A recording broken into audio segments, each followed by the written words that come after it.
Hey, bonjour. Si l'improvisation se travaille, la spontanéité, elle, ne se décrète pas.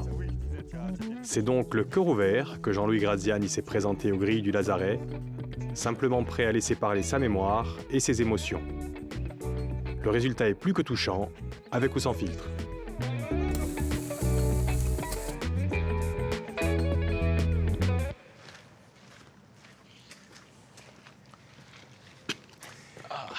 Bienvenue dans votre vie, Jean-Louis Graziani. On va retracer les grandes étapes de cette vie, hein. Avec ce qui était là avant vous, bien sûr. Ça, c'est moi, ça. Une fois n'est pas coutume, je commence par un bébé. L'invité bébé, parce qu'il a une particularité, ce bébé, quand il est né. Déjà son poids. Oui, ça se voit pas, mais je sais pas à quel âge j'avais, en fait. Mais quand je suis né, je fais plus de 4,5 kg, en fait. Et il faut savoir que ma mère est toute petite. Et je suis le dernier encore de mes cousins à naître à la maison, en fait, au village à Tcherviogne. Et il y avait, d'après ce qu'on me raconte, il y avait le médecin qui était là, il y avait ma grand-mère, il y avait mon arrière-grand-mère, donc il y avait les femmes qui étaient là. Et je sors pas. Donc il faut me sortir avec des forceps. J'ai encore le trou d'ailleurs. Parce que j'avais la tête toute allongée en fait. Parce qu'on me tirait avec des fers et Au forceps, quoi. Pas au forceps. Mais une autre particularité aussi, surtout, c'est que vous êtes très méchant. Et oui, parce que j'étais vraiment... Enfin, je leur en ai fait voir. Et mon grand-père, en fait, qui était très famille, qui était un amour, en fait, je suis le seul de ces petits-enfants qui les frappait. Donc j'en étais assez fier aussi, quelque part. J'étais né à la maison et mon grand-père m'avait frappé.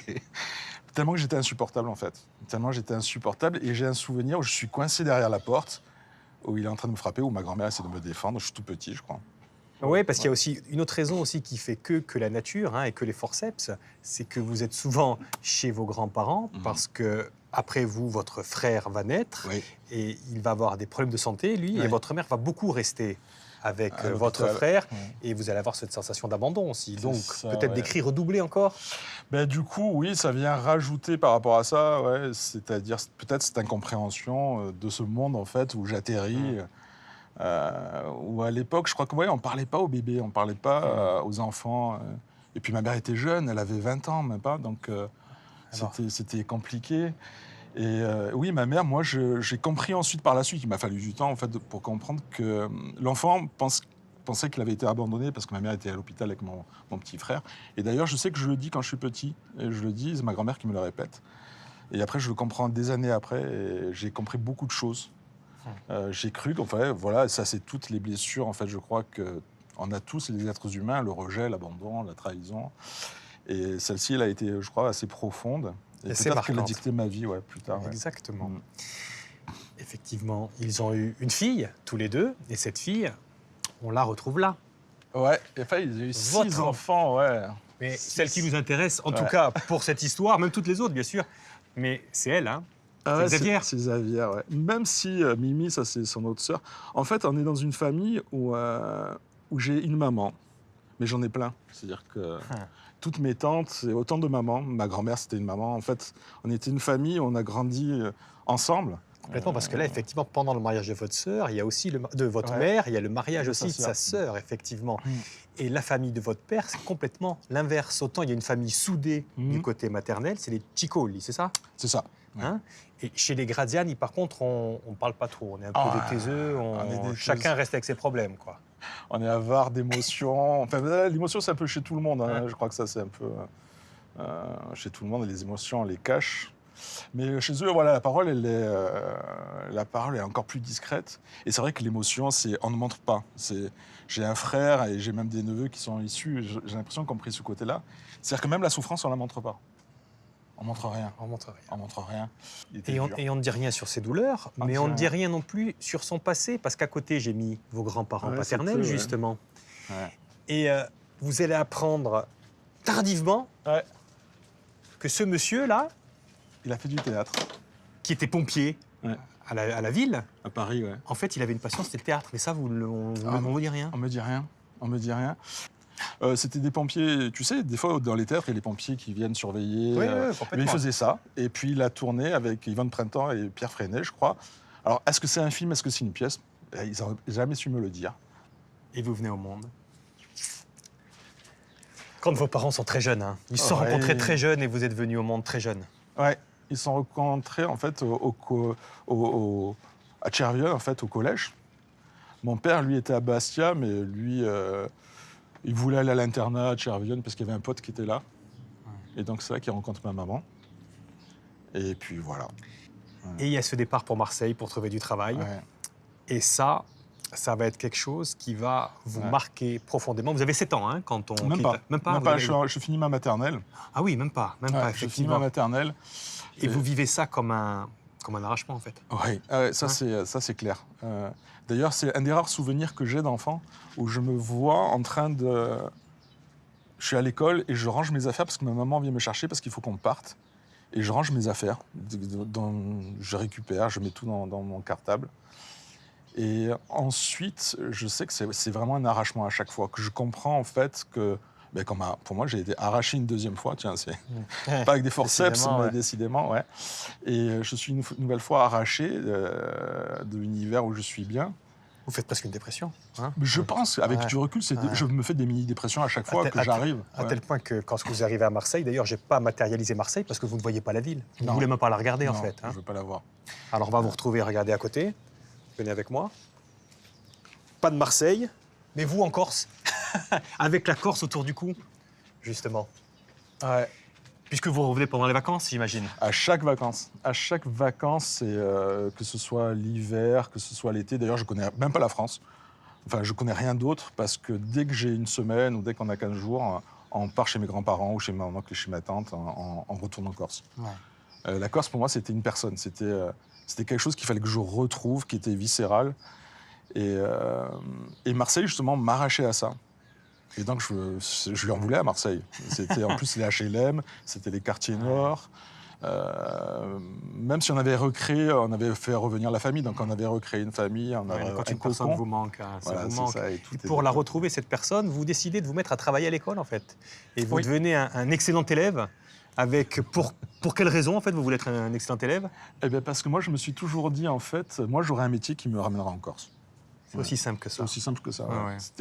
C'était un but de ma vie. Donc, je me suis efforcé d'être toujours le premier.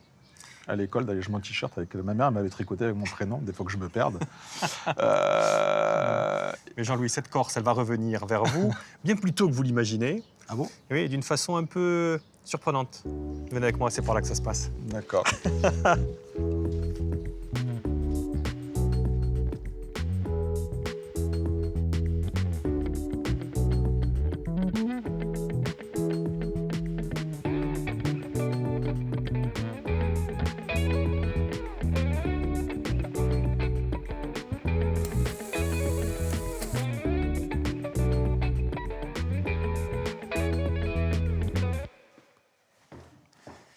Allez, Jean-Louis, prenez place.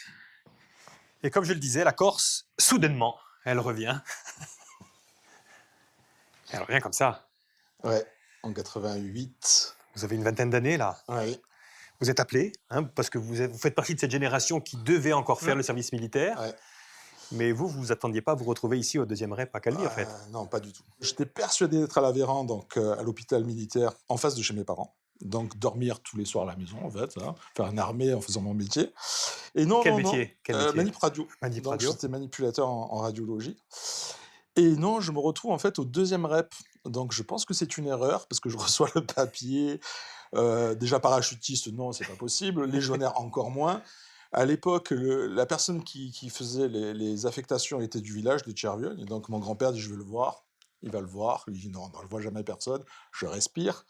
Il me dit, mais je me renseigne. Donc le lendemain, mon grand-père me revoit. Il me dit, non, en fait, ils t'attendent là-bas. Et je me retrouve en fait balancé dans le meilleur régiment du monde. C'est-à-dire les mecs, c'était que des pros. Mais moi, je ne savais même pas faire mon lit. Je ne savais pas boire. Et puis pour moi, ils étaient tous pareils. Ils étaient en kaki, la tête rasée. Donc ils se ressemblaient tous. Mais eux, ils me voyaient de loin. Ah, petit domaine. Moi, je faisais bonjour, bonjour. Mais voilà. Mais finalement, c'était 12 mois à l'époque, ça va être finalement 12 mois pas si dur que ça. Parce qu'on va vous retrouver. Un spectacle. Ah oui, ça, c'est mon ouais. premier spectacle, en fait, à l'armée. Le À la théâtre, Légion. Le théâtre, c'était Non, votre je n'avais truc. pas fait encore. Non, non. Mais c'était votre truc, le théâtre? Je ne savais pas. C'était Ouais, intérieurement. inconscient, mais vraiment inconscient. C'était alors, pour le vraiment, coup. vraiment inconscient. Ouais, Ouais. ouais. Et la photo suivante, justement, j'accélère le temps ou pas, parce qu'on est toujours à Marseille, et on me retrouve là. Ouais. Qu'est-ce Euh, qui s'est passé là? Ah, Parce que là, on est où là? Là, on est à Marseille, à la Nef. Et ça, c'est mon premier match d'improvisation, en fait, avec des amis. Un groupe qu'on avait créé. Parce que quand je reviens de l'armée, en fait, je retourne à l'hôpital. Et là, je retrouve des filles des manips qui étaient timides et qui me disaient, on fait du théâtre. Et c'est super. Et là, je dis, attends, elles font du théâtre, mais elles sont timides. Parce que je pensais, comme beaucoup de gens, que le théâtre, c'était fait pour des gens à l'aise, qui faisaient le show, qui étaient sûrs d'eux, etc. Et là, je dis, tiens, si elles arrivent à s'amuser là-dedans, mais pourquoi pas moi? Donc j'essaye. Et là, je découvre un monde merveilleux qui est le théâtre, mais surtout le monde de l'improvisation, avec les spectacles, avec les matchs d'improvisation. Mais C'est- vous n'êtes pas bon, surtout au début. Ah non, c'est une catastrophe. Ouais. C'est une catastrophe. Mais comme tout, je ne sais pas faire. Donc, c'est-à-dire que vous n'avez pas de technique, vous montez sur scène, et là, vous buvez la tasse, en fait. Vous ne savez pas nager sur la scène. Et donc, on s'affole, on boit la tasse, on s'affole de plus en plus, donc c'est une catastrophe, et on va s'asseoir en se disant, ben, je suis nul. Et à l'époque, j'ai pas des profs qui me disent que c'est normal, ce que je suis en train de vivre, que c'est un apprentissage, que ça s'apprend. Et je ne sais pas, une fois de plus, on reviendra, mais avec cette petite voix à l'intérieur qui me dit accroche-toi, accroche-toi. Et je m'accroche. Et petit à petit, en fait, cette souffrance, avec la technique, devient petit à petit du plaisir. Et je prends plaisir à être sur scène. Je Et comprends surtout- en fait très vite que le théâtre va m'amener une chose qui est fantastique, c'est que je vais pouvoir vivre plein de vies. Tant et si bien que eh bien, vous pouvez regarder Marseille en face. Oui, Hein? c'est vrai. Et vous êtes bien à Marseille à ce moment-là, là, je justement, découvre, Jean-Louis. On voit, vous ouais. avez votre chaîne, où il n'y a plus la Corse, d'ailleurs. C'est vrai. Vous êtes Manip Radio, Ouais, vous êtes bien dans votre ville, ouais, bien dans votre théâtre, ouais. et vous rencontrez quelqu'un, Mhm. et ce quelqu'un qui n'est pas corse, vous lui dites, tu sais, moi je viens du plus beau pays du monde. Ouais. Hein? Mm. Et donc, qu'est-ce qu'il dit? Ben, si c'est le plus beau pays du monde, on va aller y vivre, quoi. Et vous, comment vous réagissez? Oups. Ah, qu'est-ce que j'ai dit, quoi? Ouais, ouais. Oups, parce que il s'est passé, entre-temps, il s'est passé plein de choses. Hein. Et ben, il s'est passé, c'est vrai que le théâtre m'a ouvert les yeux, m'a aidé à ouvrir les yeux, en fait. Et je me suis dit, tiens, la Corse, on va y aller, mais peut-être plus tard. On va y aller, ça c'était certain. Mais sauf Mais c'est pas le moment parce qu'en fait, je découvre aussi une chose, c'est que je tombe amoureux d'un garçon, en fait. Et donc là, c'est compliqué parce que Marseille, déjà, je sais pas, oui, c'est un choc dans le sens où je comprenais pas ce qui m'arrivait, en fait. J'ai pas compris ce qui m'était arrivé, d'être tombé amoureux de ce garçon. Et là, je comprends que la Corse, ça risque d'être difficile, quoi. Mais quand même, vous le prenez au mot et vous venez vous installer. Je viens en quand Corse. même, ouais, parce Et que vous je vous l'aime. inst- Ouais. Eh oui, par amour, effectivement. Ouais, par amour, mais ouais. vous vous installez pas n'importe où. Non, Vous vous installez là. à Casalta, ouais. Combien il y a d'habitants à Casalta? Oh, et l'hiver, même pas une vingtaine, maintenant il y a de moins en moins encore, À l'époque, il y malheureusement. a peut-être 40 habitants. Ouais, même pas, ouais. Et là, pour être anonyme, c'est encore plus difficile. Exactement. Ouais. Donc là, il faut assumer. Il faut assumer. Déjà, je découvre des gens aussi, genre, on leur montre aussi qu'on est comme eux. Ouais, ouais. Donc je pense qu'on fait peut-être aussi avancer aussi la cause. Euh, En tout cas, ça se passe mieux que vous l'imaginiez de ce tout à côté-là. fait. Oui, oui. Sauf qu'il y a une chose qui se passe moins bien que vous. Ça, vous l'avez imaginé, c'est que c'est un peu un désert culturel, la Corse, pour le coup. Quand vous arrivez, vous cherchez un petit peu les troupes de théâtre qu'il y a sur toute la Corse, vous prenez l'annuaire, Ouais. vous tournez les pages, et on en compte combien? Trois. Enfin, moi j'en ai fait 3. Il y avait Alibi, Théâtrine et je crois Jean-Pierre Lanfranc. Ouais. Vous appelez les 3. J'appelle les 3. Ouais. Je ne sais pas si vous voyez les 3. J'ai vu les 3. Ouais. Ouais. Ouais. Et puis vous choisissez Théâtrine. Théâtrine. Et là, je découvre Guy. À l'époque, il montait l'opéra de Katsu. Et il me dit, bon, là, la distribution est faite, c'est fait, j'ai besoin de personne, mais si tu veux faire de la figuration, tu es le bienvenu. Voilà, c'est ma première rencontre avec Guy. Et puis, Guy, ça a été beaucoup de choses. C'est un papa, un frère, un petit frère aussi, parce que des fois, on a l'impression qu'il est beaucoup plus jeune que vous. Un grand frère aussi, des Un fois grand quand il vous frère aussi, dispute. Après, non, c'est pas quelqu'un qui... Alors, non, il est de très mauvaise foi, ça je lui ai dit. Il a inventé la mauvaise foi. Mais c'est quelqu'un, en fait, qui a un cœur énorme. C'est-à-dire qu'il serait... euh, il est prêt à tout pour aider ses comédiens. Oui, il crée une vraie troupe en fait. C'est une troupe, c'est une Vous êtes famille. vraiment, C'est vous êtes une vraiment famille. une troupe. Ouais. On le voit d'ailleurs, Ouais. hein, que vous partez avec la Ça, petite c'est voiture. fantastique, ça. C'est ce que vous vouliez justement. Alors il y a Pastachou, l'émission de télé. Ouais. Il y a la Euh, télé. Vous allez faire beaucoup de théâtre. Et puis il y a une rencontre aussi, c'est avec la langue corse aussi, que vous Ouais. aviez mis un petit peu de côté aussi, que vous êtes obligé de réapprendre, Tout vous, à avec fait, votre ouais. accent marseillais. Exactement. Hein. Il me réconcilie aussi avec quelque chose qui était ma langue, qui était toujours un complexe. Ouais. Et Guy, par exemple, il s'en foutait de savoir qu'on parle bien le corse. Il partit du principe que de toute façon, à la fin, on allait bien le parler. Et pour lui, c'était pas un problème. C'était pas ça le problème. Donc, il parlait corse, parlait mal, mais parlait corse. Donc, je pense que s'il n'y avait pas eu Guy, s'il avait été quelqu'un d'autre, je pense que j'aurais pas continué dans la langue corse. Mais il y a un problème justement. Ah. Et le problème, c'est que c'est que vous rencontrez cette personne, ces deux personnes d'ailleurs, un père et son fils. Et à partir du moment où vous les rencontrez, ces personnes-là, ben, vous allez en avoir un petit peu...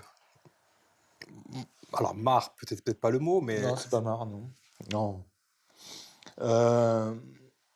Avec lui, là. Mais je me rends compte, en fait, que... c'est le plus beau cadeau de ma vie, lui. Hein. Quand je comprends que je suis gay, en fait, et que j'aurai jamais d'enfants, pour moi, c'était hyper important d'avoir des enfants. Et il a fallu que je mette une croix là-dessus. Et voilà. Et un jour, il arrive dans ma vie avec lui, qui arrête pas de me dire que je suis beau et qui m'aime, et chose avant que j'aurais même pas compris. Je me serais jamais arrêté face à ça, quoi. Et je me rends compte que la vie, elle est simple, qu'elle est belle, lui, il m'a jamais empêché. Il m'a dit...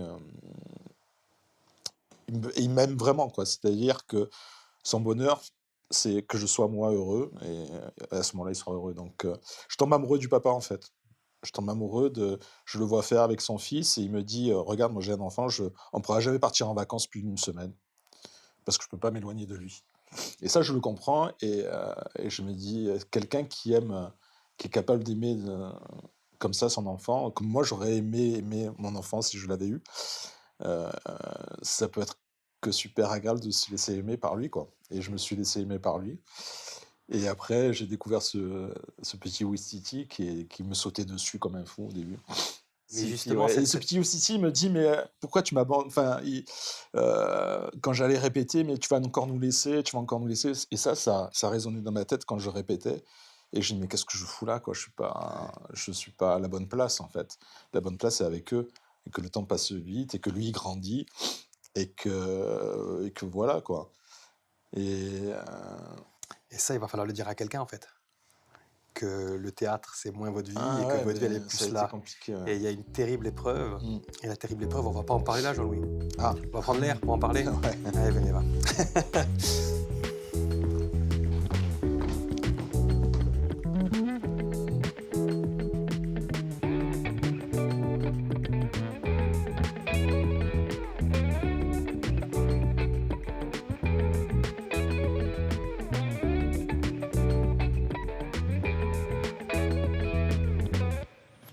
C'est à lui qu'il faut dire non. C'est à lui qu'il faut dire non, ouais. Et c'est très compliqué.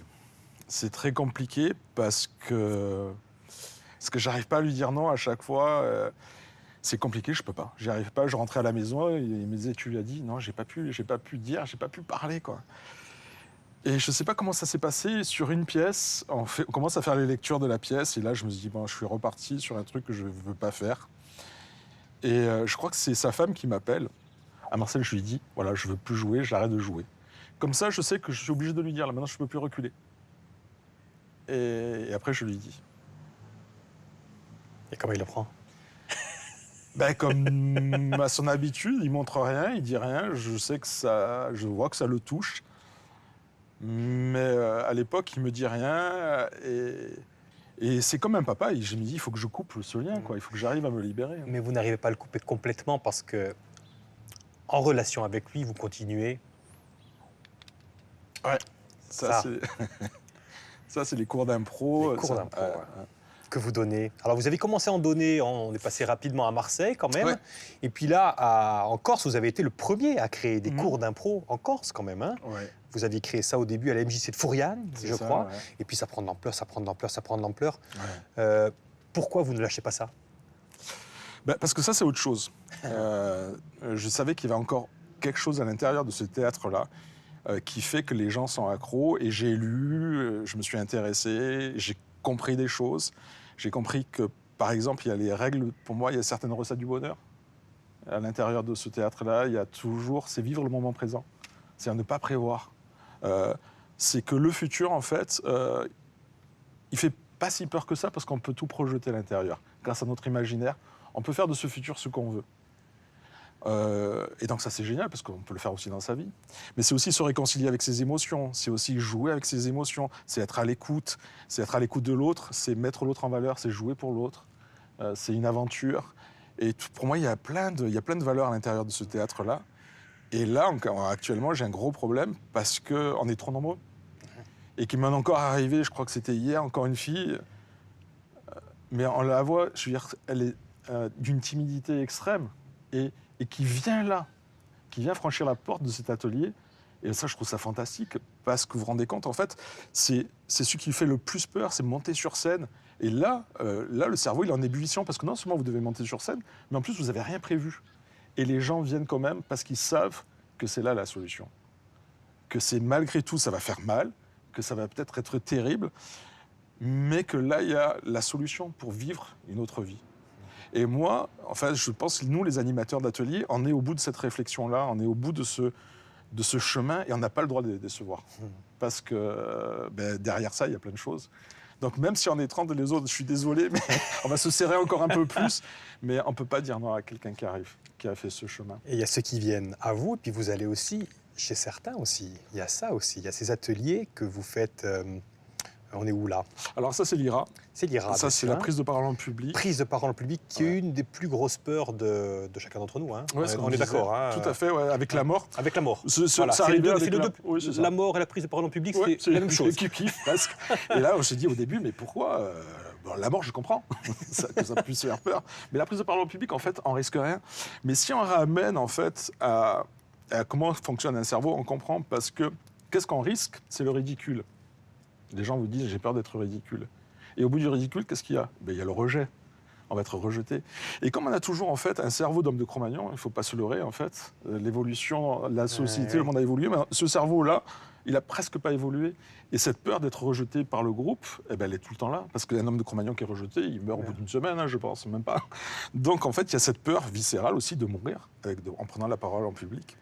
Et vous, effectivement, vous faites les techniques habituelles, mais vous vous dirigez de plus en plus, ces dernières années, vers la petite photo audio, vers l'hypnose. C'est l'hypnose, ouais. Qu'est-ce que ça apporte, l'hypnose? Et ça m'a apporté des clés techniques de neurosciences. Et maintenant, je sais, et je reconnais que même par exemple, en atelier, il y a des moments où ils sont clairement sous hypnose. Mais là, maintenant, je vois l'hypnose, j'arrive à voir. Et je sais où je travaille, sur quelle partie du cerveau. Donc, je le fais d'une façon un peu différente. Et c'est des bouleversements chez chacun de vos stagiaires, parce que souvent, il arrive qu'on quitte son partenaire après avoir fait de l'impro. Oui, il y a trois bébés. Il y a trois bébés. J'ai 3 bébés impro. 3 bébés impro qui sont nés. Ouais, qui sont nés, ça, je suis assez fier de ça.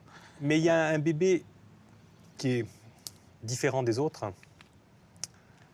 Ouais, ça, c'est Nicolas. C'est Nicolas qui a bien grandi depuis. On l'a vu tout à l'heure, tout bébé. Thierry est toujours resté le même. Là, c'est votre mariage. Là, c'est mariage à Casalte, ouais. Avec le fils, donc, de Thierry, qui est aussi votre fils. Depuis hier. Enfin, il a tout le temps été mon fils. Hein. Moi, je l'ai aimé comme mon fils, en fait, et comme ce plus beau cadeau qu'on pouvait m'apporter. Et depuis hier, donc, c'est vrai que... À sa demande, en fait, il a voulu que je l'adopte. Et ce qui est super beau, en plus que de l'adoption, parce que pour moi, je l'avais adopté depuis très, très, très, très longtemps, en fait, depuis le début. Il veut porter mon nom aussi. Donc, et là, c'est super parce que je me dis, en fait, que sur mon arbre de vie, en fait, je ne suis pas un cul-de-sac. Il y a une broche qui pousse. Parce que lui, c'est sa copine, j'imagine, à côté. Ah, c'en a une autre maintenant, il a changé. Mais bon, Il a changé. Graziani va se perpétuer. Ouais, il a Et puis changé, elle est ouais. intéressante cette photo parce que vous tenez quelqu'un dans vos bras là, Ma maman. Xavier. Et là Ouais. aussi, ça a été ce moment-là, ou pas en tout cas, de dire quelque chose qu'elle ne vous avait jamais dit aussi. Là, on est revenu aussi à quelque chose de fondamental pour vous. Ce mariage, cette photo, elle est très très symbolique. Et oui, je lui ai dit aussi récemment que j'avais besoin de câlins, c'est ça? Oui. Ouais. Et que je suis encore un enfant. Et puis c'est ça, j'ai eu. Mais ça, c'est le théâtre aussi. Le théâtre m'a aidé Verbaliser aussi, à verbaliser, peut-être. à comprendre comment fonctionnaient les émotions, même avec l'hypnose. Et puis finalement, elle aussi, finalement, ça l'a permis de comprendre des choses aussi, Et peut-être. ça lui a permis de Ouais. comprendre, en fait, que moi, ce que j'ai besoin, voilà, c'est ça, c'est qu'elle me prenne dans ses bras, qu'elle me fasse des câlins, et que je suis pas si méchant que ça, quoi. Ben ça, c'est à elle.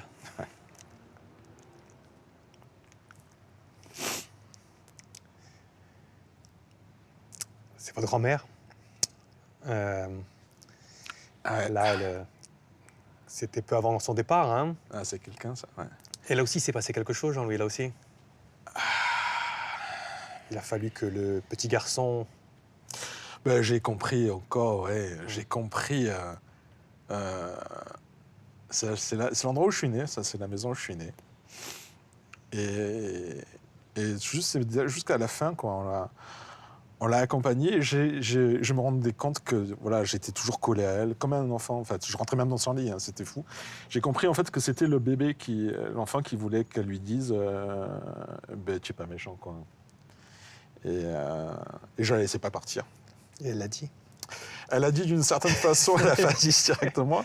Elle a dit un jour, il y a un bar, parce que de temps en temps, elle perdait un petit peu la tête, mais c'était furtif. Mais elle dit, il y a un barbu, il est gentil, hein. Mais qu'est-ce qu'il est gros. Mais qu'est-ce qu'il est gentil. Donc Mais elle ne l'a qu'est-ce pas qu'il est dit gentil. directement. Elle l'a Donc dit. j'ai compris que c'était Elle moi, l'a elle me l'a dit. Et voilà. On finira avec cette photo. Ça, c'est l'hôpital, ouais. Eh, c'est l'hôpital qui ne sera bientôt plus votre lieu où vous travaillez. Hein, bientôt, c'est la retraite, non Je ou pas sais Ouais, c'est ouais, pas- il y a encore quelques années, parce qu'on nous l'a repoussé, ouais. Mais quoi qu'il en soit, un jour, ça va s'arrêter. Ouais. Et donc, vous allez continuer par contre votre activité d'archéologue de l'âme. Archéologue de l'âme, oui. Ouais. Je crois que je vais continuer en tout cas, à accompagner, que ce soit en prenant la main à l'hôpital, en faisant passer des examens, ou par l'hypnose, en les faisant partir dans leur imaginaire en voyage ou le théâtre. Mais j'espère en tout cas, ouais, que ça, quoi. Et puis après, j'attends les petits-enfants aussi. Donc là, j'ai hâte d'accompagner ceux-là, quoi. Eh ben, nous, en tout cas, on est ravis que vous nous ayez accompagnés pendant cette demi-heure. Hein. Vraiment, vraiment, vraiment. Merci, ouais. Allez, on fait une petite photo, la dernière. C'est moi qui l'a fait, celle-ci. Celle-ci Une fois de pas coutume, celle-là, elle est pour mon album personnel. Voilà. Merci infiniment, Jean-Louis. Merci à toi. Bon retour, Ouais. à bientôt. Et j'essaierai peut-être un de ces jours à l'impro, ça va être la formule magique. Ou l'hypnose. L'hypnose.